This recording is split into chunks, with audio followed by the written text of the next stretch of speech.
Students, आज math में हम आपको मैट्रिक्स थर्ड चैप्टर क्लियर कराएंगे। इसका पार्ट 1 स्टार्ट करते हैं। पहले मैट्रिक्स, एक एग्जांपल द्वारा मैट्रिक्स को क्लियर करेंगे हम। पहले सपोज करो x और y दो फार्मर हैं। इन फार्मरों ने 3 वैरायटी चावल की इन्होंने उगाई है, पैदा की है। सपोज करो पहली बासमती, दूसरी हंसराज, तीसरी 1171। दो फार्मर हैं एक्स वाई, इन्होंने 3 टाइप की फसल की है चावल की, बासमती की, हंसराज की और 1171 की। अब इन्होंने इसको मार्केट में बेचा। एक्स ने बेचा बासमती के नीचे लिखूंगा, एक्स ने जो मार्केट में बेची है वो 100 केजी। हंसराज एक्स बासमती बेची 100 केजी, हंसराज बेची 200 केजी और जो 1171 है वो बेची 150 केजी। भाई ने बासमती, इसने भी ये तीनों वैरायटी चावल की मार्केट में बेची है। इसने 150 केजी, 120 केजी हंसराज और 1171 110 केजी। तो ये फिगर को हमने एक टेबल बना ली। फिगर की कैसी टेबल है? Rectangular table. इस रेक्टेंगुलर टेबल को हमने बड़ी ब्रैकेट में क्लोज कर दिया। ये जो फिगर हमने बताई आपके लिए कि दो फार्मर हैं एक्स और वाई, इन्होंने बासमती, हंसराज और 1171 3 टाइप के चावल बेचे मार्केट में। फार्मर्स ने एक्स ने बासमती के 100 केजी चावल मार्केट में बेचे हैं, हंसराज के 200 केजी और 1171 जो वैरायटी के चावल है वो 150 केजी 150 केजी। और वाई ने बासमती के 150 केजी और हंसराज के 120 केजी और 1171 के 110 केजी मार्केट में ये चावल सेल आउट किए हैं। तो इसको हमने इस डाटा को, इस ऑब्जेक्ट्स को हमने रेक्टेंगुलर है ये रेक्टेंगुलर इसकी टेबल बना ली। इस टेबल को बड़ी ब्रैकेट में क्लोज कर लिया। इसी को हम मैट्रिक्स बोलेंगे। It is called matrix. ये मैट्रिक्स होगा। तो कैसे, अब इसमें देखते हैं मैट्रिक्स में क्या है। इस रेक्टेंगुलर जो ये अरेंजमेंट है किसका, इन ऑब्जेक्ट्स का रेक्टेंगुलर अरेंजमेंट है ऑब्जेक्ट्स का। इस अरेंजमेंट को हम बोलेंगे मैट्रिक्स। इसमें ये वाली क्या है? रो, फर्स्ट रो ये है R1 जिसके एलिमेंट्स हैं 100, 200, 150। ये है R1 फर्स्ट रो। ये वाली है सेकंड रो, इसके एलिमेंट 150, 120, 100। ये कहलाएगी R2। ये फर्स्ट रो, ये सेकंड रो। इसमें कितनी रो है? 2 रो है। रोज है 2, रोज हो गई 2। और इसमें जो ये है वर्टिकल, इसे बोलते हैं कॉलम। तो first column, second column, third column. तो कितने कॉलम होंगे? 1 2 3 कॉलम। कॉलम हुए 3। तो हमने क्या करा, जो हमारे ऑब्जेक्ट्स थे इनको, कितने ऑब्जेक्ट्स हैं? 1 2 3 4 5 6। कैसे निकलेंगे? इन कॉलम और रो की मल्टीप्लाई कर लो। 2 into 3 6। 6 ऑब्जेक्ट्स को हमने 2 रोज 1 रोज 2 रोज और 3 कॉलम्स में अरेंजमेंट कर दिया, रेक्टेंगुलर अरेंजमेंट कर दिया। किसमें? रेक्टेंगुलर टेबल में अरेंज कर दिया इन्हें। तो इस रेक्टेंगुलर टेबल को जिसमें अरेंज किया है इनको, जिसमें 2 रोज 1 रोज 2 रोज और 3 कॉलम्स हैं, इसी अरेंजमेंट को, रेक्टेंगुलर अरेंजमेंट को मैट्रिक्स कहते हैं। किस ऑर्डर की? 2 by 3 ऑर्डर।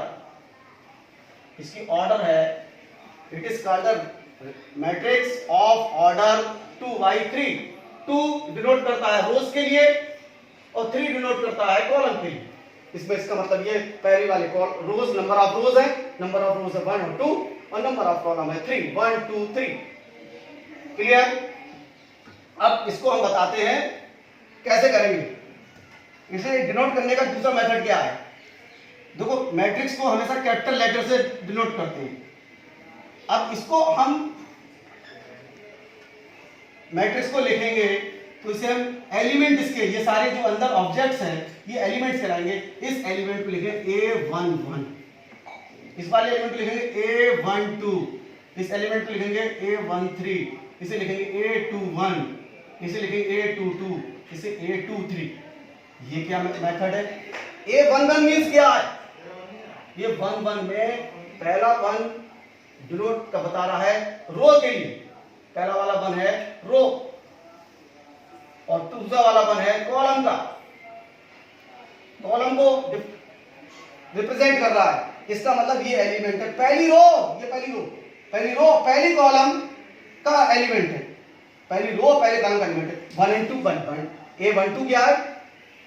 1 पहला वाला बता रहा है इसका, A12 एलिमेंट का रो है, पहली कॉलम है, दूसरा इसका मतलब ये पहली रो का, देखो पहली रो में है कि नहीं है, और कॉलम कौन सा? पहला, दूसरा, दूसरे कॉलम में ये पहली रो का तीसरे कॉलम का एलिमेंट है, पहली रो है इसका, तीसरे कॉलम में आ रहा है एलिमेंट। तो इसे कैसे कह सकते हैं? एक तो कह सकते हैं पहली रो है इसकी, पहला कॉलम, पहली रो दूसरा कॉलम, पहली रो तीसरा कॉलम, दूसरी रो पहला कॉलम, दूसरी रो पहली रो दूसरी रो और पहला कॉलम है इसका, इसकी दूसरी रो का दूसरा कॉलम, तीसरी रो दूसरी रो तीसरा कॉलम। ध्यान रखने वाली बात ये, इसको हम बोल सकते हैं ये पहली रो का पहला एलिमेंट, ये नंबर ऑफ एलिमेंट, ये पहली रो का दूसरा एलिमेंट, पहली रो चल रही है इसका पहला एलिमेंट, दूसरा एलिमेंट, पहली रो का तीसरा एलिमेंट, ये दूसरी रो का पहला एलिमेंट, ये दूसरी रो का दूसरा एलिमेंट, दूसरी रो का तीसरा एलिमेंट। क्लियर? अब इसको हम जो लिखेंगे, इसका ऑर्डर क्या है? ऑर्डर कितने? इसमें 2 रो है और 3 इसमें कॉलम है, तो इसे कहेंगे 2/3। इसका जो ऑर्डर है उसी के जो ये मैट्रिक्स लिखी है उसके नीचे लिख देंगे 2 into 3। अब हमारी कोई मैट्रिक्स है m/n ऑर्डर की, तो कैसे लिखेंगे? A = अगर हमने जैसे तो उसकी डिफाइन कैसे करेंगे? अगर हम m गुणा n वस्तुओं मतलब ऑब्जेक्ट्स को m गुणा n, ये टोटल वस्तुएं हैं, m गुणा n वस्तुओं को n रोज एवं n कॉलम में क्या करते हैं? व्यवस्थित करते हैं। कैसे? में आयताकार कॉलम, आयताकार m गुणा n वस्तुओं को m रोज और n कॉलम में आयताकार सारणी में व्यवस्थित कर दें।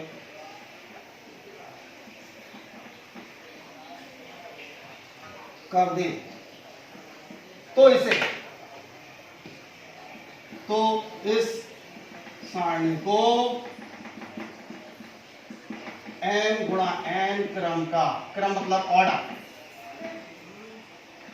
इस सारणी को, ये टेबल बन जाएगी, टेबल, सारणी मतलब टेबल, इस टेबल को m गुणा n क्रम का क्या कहते हैं? मैट्रिक्स कहते हैं। ये डेफिनेशन हो गई मैट्रिक्स की। अगर m गुणा n टोटल ये ऑब्जेक्ट्स हैं, तो टोटल ऑब्जेक्ट्स हैं, उनमें से m क्या बना दिए हम? रोज, और n बना दिए कॉलम, और बनाते उसे एक रेक्टेंगुलर टेबल बना ले, तो इसमें इसे क्या करते हैं? अरेंज करते हैं। तो इस टेबल को हम क्या कहेंगे? मैट्रिक्स कहेंगे। किस ऑर्डर की? m गुणा n ऑर्डर की। ठीक है? अब जैसे हमारे पास कितनी ऑब्जेक्ट थी इस वाले में? इसमें ऑब्जेक्ट थी कितनी? इसमें रो है 2 into 3, टोटल ऑब्जेक्ट कितनी हो गई? 6। तो 2 into 3 वस्तुओं को 2 रोज पहली वाला रोज है, m बता रहे हैं रोज के लिए, और 3 कॉलम में एक आयताकार सारणी में व्यवस्थित कर दिया, आयताकार सारणी में व्यवस्थित कर दिया। तो इस सारणी को, इस टेबल को कहते हैं 2 गुणा 3 ऑर्डर का मैट्रिक्स कहते हैं। ये मैट्रिक्स की डिफाइन कर दिया, मैट्रिक्स क्या होती है। अब मैट्रिक्स को हमारा अगर m गुणा n ऑर्डर का मैट्रिक्स है, m गुणा n ऑर्डर का मैट्रिक्स है, तो इसे क्या लिखेंगे? कैसे लिखेंगे? इसे लिखते हैं A = इसका एलिमेंट लिख देते हैं aij और इसको ऑर्डर n गुणा n। मैट्रिक्स में हमेशा बड़ी ब्रैकेट का यूज करते हैं। इसका एक सिंगल एलिमेंट दिखा दिया aij, इसका मतलब i रो का jth एलिमेंट, एक एलिमेंट दिखा दिया, एक एलिमेंट को दिखा दिया, और ये क्या होगा? इसका ऑर्डर क्या है? ऑर्डर का लिखते हैं नीचे m गुणा n ऑर्डर का है। अब इसका पूरा ऐसे खोले, एक्सपेंड करें तो एक्सपेंड करने पे क्या आएगा? देखो, दिमाग लगाओ। इसमें i बता रहा है रो के लिए, j बता रहा है, j ये सफिक्स है, ये सफिक्स बता रहा है।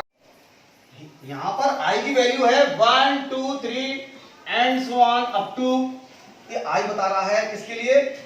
रोज के लिए, और रोज कितनी है? m, तो अप टू m, और j जे है कॉलम के लिए जे की वैल्यू 1 2 3 एंड सो ऑन, कहां तक चलेगी? कितने इसमें कॉलम है? इसमें जो ऑर्डर है, ऑर्डर में पहला वाला रोज, नंबर ऑफ रोज और नंबर ऑफ कॉलम, तो अप टू एन। अब ये वैल्यू इसमें सब्स्टिट्यूट करो। ए इसका पहला ये जनरल एलिमेंट लिख दिया, ith रो का j एलिमेंट। अब इसमें i और j की वैल्यू स्टार्ट करना शुरू करो, तो i की वैल्यू रखते हैं कितनी? i की वैल्यू 1 से स्टार्ट करेंगे, तो a1 और j, तो पहली रो में लिख रहे हैं हम, पहली रो में रो, तो सब में a1 आएगा, a1 चलता रहेगा, ऐसे चलता रहेगा। अब पहली रो का पहला एलिमेंट 1 1, तो यानी j की वैल्यू 1 स्टार्ट कर दी। पहली रो का दूसरा एलिमेंट, पहली रो का तीसरा एलिमेंट, पहली रो का लास्ट एलिमेंट कौन सा होगा? पहली रो का jth element, last element j, तो j, क्योंकि j ये कॉलम है, कॉलम कितनी है? ये पहला कॉलम, दूसरा कॉलम, तीसरा कॉलम, ऐसे कितने कॉलम आएंगे? j कॉलम आएंगे। सॉरी, कितने कॉलम? j की वैल्यू कितनी? कॉलम कितने? n। ये ऐसे ही नीचे चले, दूसरी अब कौन सी आएगी? पहली रो लिख दी हमने, पहली रो लिख रहे हैं, समझ लो। फिर ये एलिमेंट, ये साथ जैसे ये पहली रो का पहला एलिमेंट, दूसरा एलिमेंट, पहली रो का तीसरा एलिमेंट, ऐसे पहली रो का पहला एलिमेंट, दूसरा एलिमेंट, पहली रो का तीसरा एलिमेंट, ऐसे पहली रो में एलिमेंट लिखते ले जाओगे तो कहां तक लिखोगे? कितने एलिमेंट आएंगे? जितने इसमें क्या होंगे? कॉलम होंगे। कॉलम कितने हैं? n, तो n आएंगे, an। अब लिखेंगे दूसरी रो, तो दूसरी रो को लिखेंगे, दूसरी रो का पहला एलिमेंट 2, दूसरी रो का ये 2 वाले दूसरी रो बता रहा, पहला element a22 a22 a1 a21 a22 a23 a2n, ऐसे ही चलेगा। पहली रो का, तीसरी रो का a31 a32 a33 ऐसे ही चलते हैं, a3n, ऐसे ही इधर चलते चले जाएंगे। लास्ट एलिमेंट क्या आएगा? कौन सी रो, कौन सी एलिमेंट, कितनी रो है टोटल? टोटल रो है m, तो m भी रो का पहला element am1 am2 am3 ann, ये आपकी जनरल लिख दी हमने। ये बहुत सारे एलिमेंट होंगे, m n की वैल्यू कंफर्म नहीं है, m 10 है कि n 50 है कि m 100 है कि n 25 है, कुछ कंफर्म नहीं है। कोई भी जनरल हमने एक मैट्रिक्स ले ली जिसका ऑर्डर है m गुणा n, तो उसे जनरल ऐसे लिखते हैं और उसे पूरा एक्सपेंड करके इस फॉर्म में लिखा जाएगा। अब हम बताना चाहें टाइप्स ऑफ मैट्रिक्स, टाइप्स बताएंगे मैट्रिक्स के टाइप्स।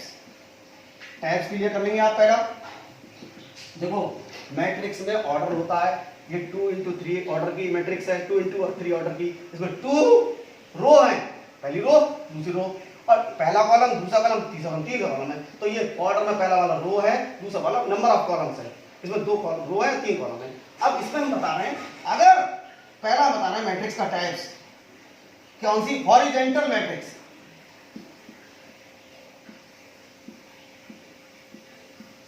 इसका बहुत इजी, हॉरिजॉन्टल का मतलब होता है, हिंदी में कहते हैं क्षैतिज, क्षैतिज मैट्रिक्स। कैसे लिखा जाएगा? अगर m इज क्या हो, m is less than n हो, यानी number of rows number of column से कम हो। जरा ऐसा इस वाली मैट्रिक्स को देखो, इस वाली मैट्रिक्स में इस एग्जांपल, ये एग्जांपल नंबर 1, ये a इक्वल टू ये 1, इस एग्जांपल में, इस एग्जांपल नंबर 2, ये 1 को देख लो, 2 को देख लो।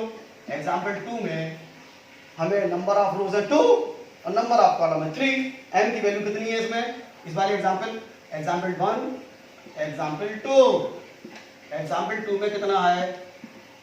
m इक्वल टू है 2, n इक्वल टू है 3। इसका मतलब m इज क्या है? लेस देन है कितना? m इज लेस देन, यानी क्या हो गया? m is less than n। इसलिए ये वाली मैट्रिक्स एग्जांपल 2 जो है वो कौन सी मैट्रिक्स कहलाएगी? Horizontal matrix. यानी जिस मैट्रिक्स में रोज की number of rows number of column से कम होते हैं उसे हॉरिजॉन्टल मैट्रिक्स कहते हैं। अब ये डेफिनेशन हॉरिजॉन्टल मैट्रिक्स का एग्जांपल हो गया। अब लिखेंगे वर्टिकल मैट्रिक्स। वर्टिकल मैट्रिक्स क्या होती है? जस्ट अपोजिट होगी। अगर n is greater than n हो, number of rows number of column से ज्यादा हो। एग्जांपल लिख रहा हूं मैं 3 5, इसका एग्जांपल 3 5 6 7 1 2। ये हमने एक लिखी, क्या एक हमने मैट्रिक्स लिख दी। इस मैट्रिक्स ऑर्डर देखें हम, देखो 1 2 3 रोज है, 1 2 कॉलम्स है, यानी ये इसमें n की वैल्यू कितनी है? n इज 3, यानी नंबर ऑफ रोज 3 है और नंबर ऑफ कॉलम्स है 2। तो इसमें बताओ कौन किससे ज्यादा है, m क्या है, m इज क्या implies m is greater than n, m n से जब ग्रेटर होता है तो ऐसी मैट्रिक्स को हम वर्टिकल मैट्रिक्स कहते हैं। तो वर्टिकल मैट्रिक्स का एग्जांपल है। तीसरी हम मैट्रिक्स बताएंगे। तीसरी मैट्रिक्स क्या, यदि रो मैट्रिक्स, रो मैट्रिक्स क्या होता है, रो मैट्रिक्स में क्या होगा, n की वैल्यू 1 होती है। अगर कोई ऐसी मैट्रिक्स लिखे जिसमें क्या हो, ये कोई b इक्वल टू मैट्रिक्स को कैपिटल लेटर से डिनोट करते हैं। अगर कोई मैट्रिक्स ऐसी इसमें केवल रो एक रो, नंबर ऑफ रोज 1 हो, यानी केवल एक रो, जैसे सपोज करो c इक्वल टू है 4 5 1 या 4 5 8, ये मैट्रिक्स लिख दिया हमने। इस मैट्रिक्स में देखो रो कितनी है, केवल एक है, कॉलम 3 है, कॉलम कितने ही हो, 1 1 हो 2 हो 4 हो 5 हो 10 हो, कोई मतलब नहीं है, लेकिन केवल नंबर ऑफ रोज 1 हो, ऐसी मैट्रिक्स को हम रो मैट्रिक्स कहते हैं। तो उसको ऑर्डर किया हुआ 1 गुणा 3, तो ये रो मैट्रिक्स का एग्जांपल हो गया। तो नंबर 4 हम बताएंगे आपको रो मैट्रिक्स के बाद में कॉलम मैट्रिक्स।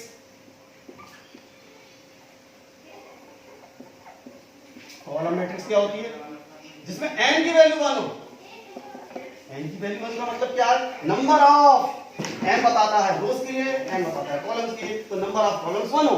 देखो एग्जांपल, सपोज करो a इक्वल टू है 6 7 5, ये मैट्रिक्स हमने लिखी। इस मैट्रिक्स का ऑर्डर क्या है, 1 2 3, 3 तो इसमें रो है और एक कॉलम है, 3 into 1, तो इसमें n की value here n is equal to 1, ये बात, ये m है, ये n की वैल्यू 1 है। तो जिस मैट्रिक्स में n is equal to 1 होता है, यानी नंबर ऑफ कॉलम 1 होता है, उस मैट्रिक्स को कॉलम मैट्रिक्स कहते हैं। ये कॉलम मैट्रिक्स हो गई। अब जीरो मैट्रिक्स बताएंगे। कोई मैट्रिक्स ऐसी हो जिसके ऑल एलिमेंट जीरो, तो उसे जीरो मैट्रिक्स कहते हैं, सभी एलिमेंट जीरो हो जाए, और उसे कैपिटल जीरो से लिखते हैं। जैसे सपोज करो 0 0 0 0 0 0 0 0, ऐसी मैट्रिक्स जिसके ऑल एलिमेंट जीरो होंगे उसे जीरो मैट्रिक्स कहते हैं। ये जीरो मैट्रिक्स है। किस ऑर्डर की है, 3, इसमें 2 रो है और 1 2 3 4 कॉलम है, 2 by 4 की ये जीरो मैट्रिक्स है। तो जीरो मैट्रिक्स वो मैट्रिक्स होती है जिसके सारे एलिमेंट्स जीरो होते हैं। अब हम आपको नंबर 6 बताएंगे आपको जीरो मैट्रिक्स के बाद में स्क्वायर मैट्रिक्स। इंपॉर्टेंट है ये। स्क्वायर मैट्रिक्स क्या होती है, देखो एक मैट्रिक्स में m is greater than n था, वो m is less than n था, हॉरिजॉन्टल मैट्रिक्स थी। m is greater than n था तो वर्टिकल मैट्रिक्स थी। m इज इक्वल टू 1 तो row matrix, n is equal to 1 तो कॉलम मैट्रिक्स। अब अगर m की वैल्यू n से छोटी है तो हॉरिजॉन्टल और m बड़ा है n से तो वर्टिकल। अगर m n बराबर हो, if m is equal to n number of rows number of column के बराबर हो तो इक्वल हो, तो ऐसी मैट्रिक्स को हम स्क्वायर मैट्रिक्स कहते हैं। हिंदी में वर्ग कहते हैं, वर्ग मैट्रिक्स। ये मैट्रिक्स हिंदी है आव्यूह, वर्ग आव्यूह। क्लियर। तो एग्जांपल बता देते हैं इसका। एग्जांपल क्या होगा, इसका एग्जांपल बता रहा है a इक्वल टू 2 3 5 6 7 1 8 9 3। इसमें देखो 8 9 8, इसमें 1 2 3 रोज, 1 2 3 कॉलम, तो 3 by 3 की ये मैट्रिक्स है। तो इसमें m इक्वल टू है 3 और n इक्वल टू है 3, तो नंबर ऑफ रोज है 1 2 3 है और नंबर ऑफ कॉलम्स है 3, तो दोनों आपस में क्या है, implies n equal to n। तो ये 3 by 3 की क्या है, ये स्क्वायर मैट्रिक्स है। ऐसे वो बता देते हैं एग्जांपल। और दूसरा एग्जांपल 2 5 1 6, इसमें देखो 1 2 दो रो है, 1 2 दो कॉलम है, तो 2 by 2 की ये क्या है, स्क्वायर मैट्रिक्स है, क्योंकि इसमें भी नंबर ऑफ रोज 2 है, नंबर ऑफ कॉलम्स 2 है, दोनों इक्वल है। जब नंबर ऑफ रोज और नंबर ऑफ कॉलम इक्वल होते हैं तो ऐसी मैट्रिक्स को हम क्या कहते हैं, square matrix, called square matrix. तो स्क्वायर मैट्रिक्स बता दी। अब स्क्वायर मैट्रिक्स से ही निकलेगी कौन सी, डायगोनल मैट्रिक्स।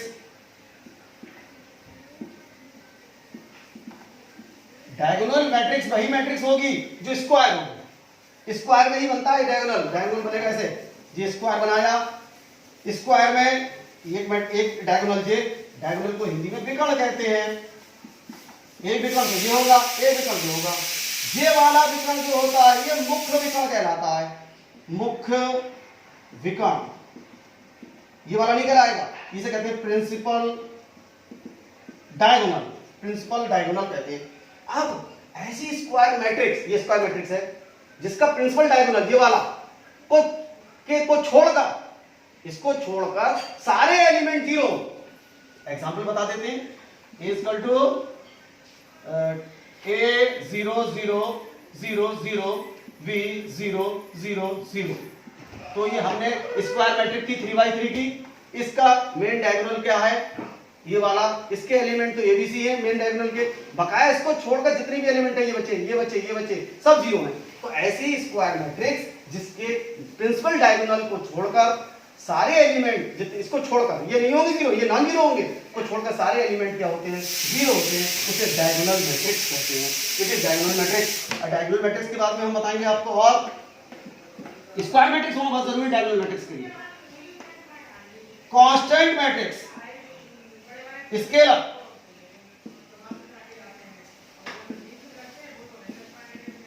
देखो स्केलर मैट्रिक्स क्या होगी। स्केलर मैट्रिक्स होने से पहले स्क्वायर होना जरूरी है, स्क्वायर भी नहीं बल्कि तो डायगोनल मैट्रिक्स होना जरूरी है। ऐसी मैट्रिक्स, सपोज करो एक मैट्रिक्स ए है, ऐसी डायगोनल मैट्रिक्स, ये डायगोनल मैट्रिक्स है जिसके डायगोनल के सारे एलिमेंट सेम हो। अगर ये 5 है तो ये भी 5 हो, ये भी 5 हो। ऐसी डायगोनल मैट्रिक्स जिसके प्रिंसिपल डायगोनल के सारे एलिमेंट सेम होते हैं, उसे हम स्केलर मैट्रिक्स कहते हैं। तो ये सपोज करो ये ए है 0 0 0 0, तो ये भी ए हो 0 0 0, तो सारे एलिमेंट क्या हैं इसके 3x3। पहले तो स्क्वायर होना जरूरी है, अगर स्क्वायर नहीं है तो स्केलर मैट्रिक्स होगी नहीं, ना डायगोनल मैट्रिक्स होगी। तो ये स्क्वायर है 3x3, 3 इसमें रो है, 3 कॉलम है, स्क्वायर मैट्रिक्स हो गई। अब इस स्क्वायर मैट्रिक्स में डायगोनल को छोड़कर सारे एलिमेंट जीरो है, इसकी डायगोनल मैट्रिक्स हो गई। अब डायगोनल के सारे एलिमेंट जो हैं ए सेम है, तो ऐसी डायगोनल मैट्रिक्स इसके प्रिंसिपल डायगोनल के सारे एलिमेंट्स क्या होते हैं, सेम होते हैं, समान होते हैं, उसे हम स्केलर मैट्रिक्स कहते हैं। और बहुत इंपॉर्टेंट बता रहा हूं मैट्रिक्स में आपके लिए, आइडेंटिटी मैट्रिक्स,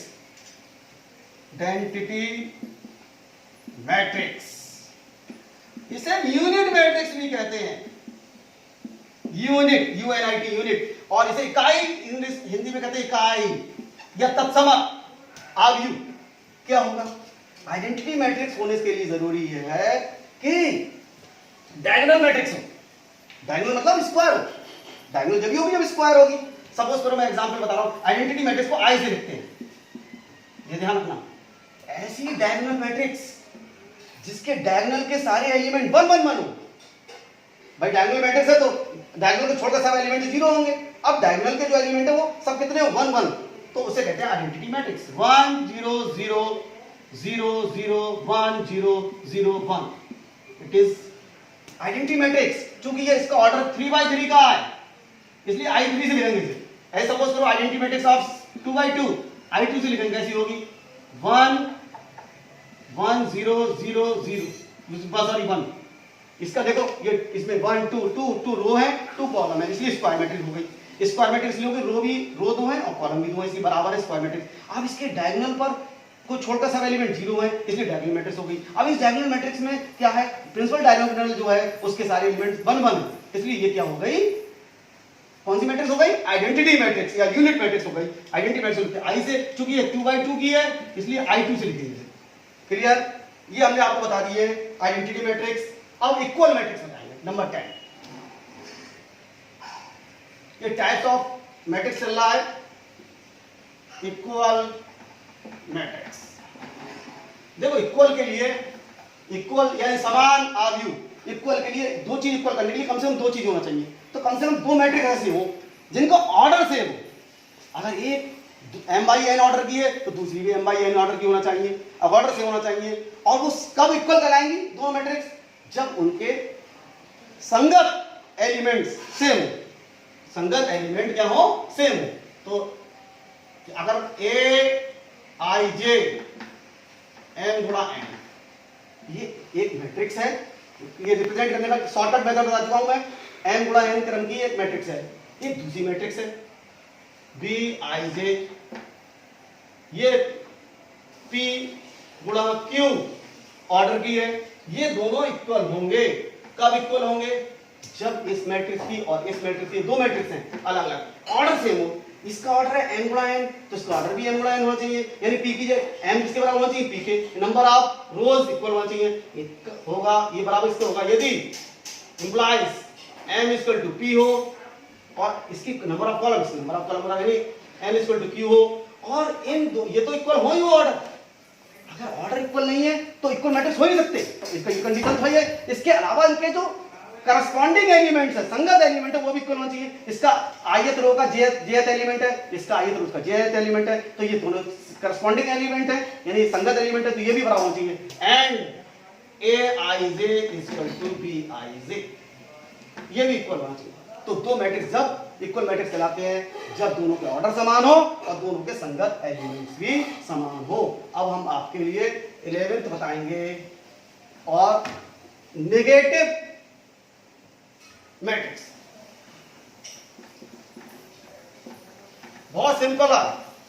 कोई भी मैट्रिक्स है, अगर ए इक्वल टू है 3 5 1 6 -8 2, ये कोई मैट्रिक्स है, किस ऑर्डर का है, 1 2 2 by 3 का, 2 by 3 का है। अब इसके सारे एलिमेंट्स, जितने भी एलिमेंट्स है, सबका साइन चेंज कर देंगे, प्लस है तो माइनस कर दें, माइनस है तो प्लस कर दें, तो जो मैट्रिक्स प्राप्त होता है उसे कहते हैं नेगेटिव मैट्रिक्स। और तो लिखेंगे जी ए है तो नेगेटिव मैट्रिक्स कहलाएगी माइनस ए का नेगेटिव मैट्रिक्स लिखा जाएगा माइनस ए से, कैसे निकलेगा, लिखा जाएगा -3, इसका साइन प्लस है तो माइनस हो गया, इसका माइनस हो गया, इसका 1 माइनस हो गया, 6 माइनस हो गया, 8 माइनस था तो प्लस हो गया, और 2 ये कहलाएगा इसका negative matrix. It is called negative matrix. Simple है, साइन चेंज करो सब एलिमेंट्स का तो नेगेटिव मैट्रिक्स प्राप्त हो जाएगा। अब हम आपको बताएंगे नई चीज। नई चीज क्या है, सम ऑफ टू मैट्रिक्स, यानी अब हम मैट्रिक्स को, दो मैट्रिक्स होगी उन्हें सम करना यानी ऐड करना सिखाएंगे, ऐड करना सिखाएंगे, जोड़ना सिखाएंगे दो मैट्रिक्स को। अब दो मैट्रिक्स जो हैं उन्हें कैसे जोड़ा जाएगा, बहुत सिंपल है।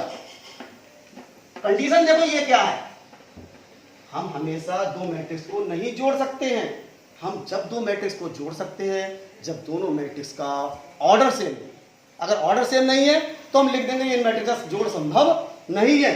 सपोज करो तो पहले तो ऑर्डर सेम होना चाहिए, ठीक है। a equal to 2 3 5 1 7 8, b equal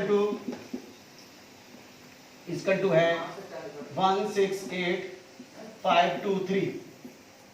ये मैट्रिक्स दो लिख दिए हमने। अब कह रहे हैं a प्लस बी क्या फाइंड करो, find a plus B, question हो गया ये, a इक्वल टू इतना, b इक्वल टू इतना।